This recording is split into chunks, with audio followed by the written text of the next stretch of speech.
Normally, astronaut training takes about 1 full year, and it includes such subjects as astronomy, astrophysics, flight physiology, orbital trajectories, or orbital management. Another part of the astronaut basic training is survival training. In the days of Gemini, you never knew for sure where a spacecraft might land if there was an emergency deorbit. So we had to take desert training, water training, and jungle survival training. So we had to learn how to cook and eat snake and all such other good things as that, and how to make water in the desert.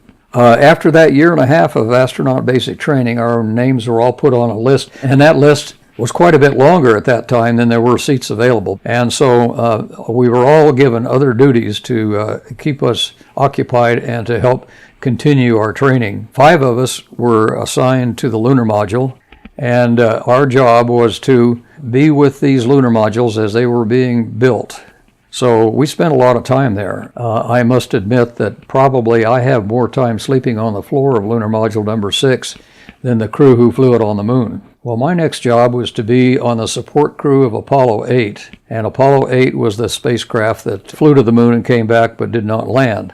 When they went behind the moon, they were supposed to do a thrusting maneuver to slow them down so they'd be captured into lunar orbit.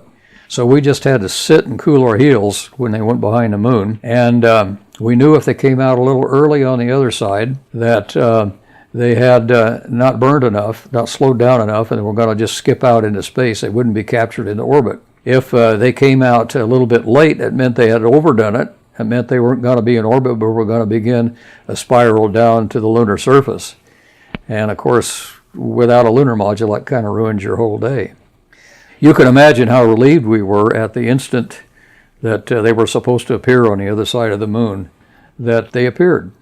My next assignment was again a support crew assignment on Apollo 12, and Apollo 12 was struck by lightning on its way off the pad. A nearby thunderstorm, there was a lightning bolt that went over and hit the very tip of the spacecraft. Went down. The charge went down through the spacecraft, through the booster, down the exhaust gases, and grounded out on the launching pad. It killed the electrical power system, and the computers all died. You can imagine what it must have been like for them inside, because suddenly the lights all went out, and then they came back on when the batteries picked up the load, and every single warning light and caution light in the spacecraft was on and flashing, and all of the necessary bells, whistles, and buzzers and things that are in there all were going off at the same time. The crew was totally confused as to what was going on. When we were settled in orbit, we tested all the various systems, and everything looked good. So now I figured this is it. And sure enough, I did get an assignment, a flight assignment. I was assigned to the backup crew of Apollo 16, which meant that I was to be on the prime crew of Apollo 19.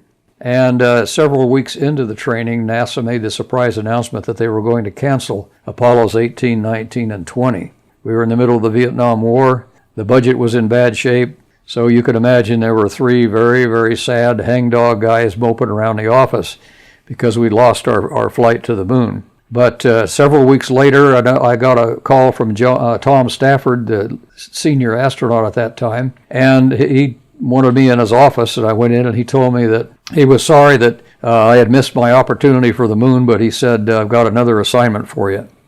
He said, I want you to be the commander of the 3rd and final Skylab mission.